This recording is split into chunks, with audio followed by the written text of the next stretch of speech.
Arestado ang tulak ng droga matapos ang bypass operation ng mga tauhan ng Oton Municipal Police Station sa Oton, Iloilo. Patroluman Ledilyn Bansagon, ibalita mo.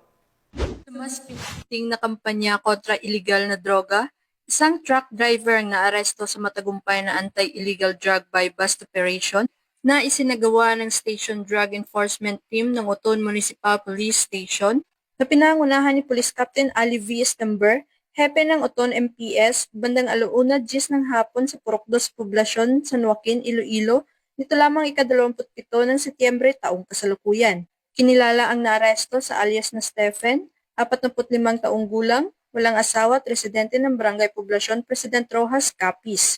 Na-recover mula sa sospek ang tinatayang 30 gramo ng hinilaang shabu na may halagang 204,000 pesos batay sa standard drug price.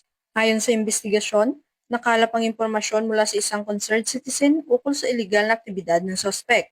Matapos ang isang linggong surveillance, nakumpirma ng mga operatiba na si alias Stephen ay sangkot sa bintahan ng iligal na droga, kumukuha ng supply mula sa Iloilo City at ikinikalat sa bayan ng Oton at mga karatig na lugar.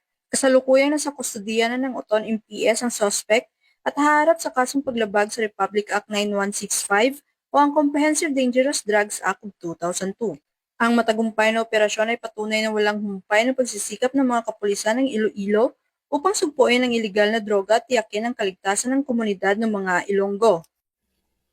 Mula dito sa Police Regional Office 6, ako ang inyong Police News Network Correspondent, Patroluman Ledilyn Bansagon, alagad ng batas, tagataguyod ng Balitang Pulis.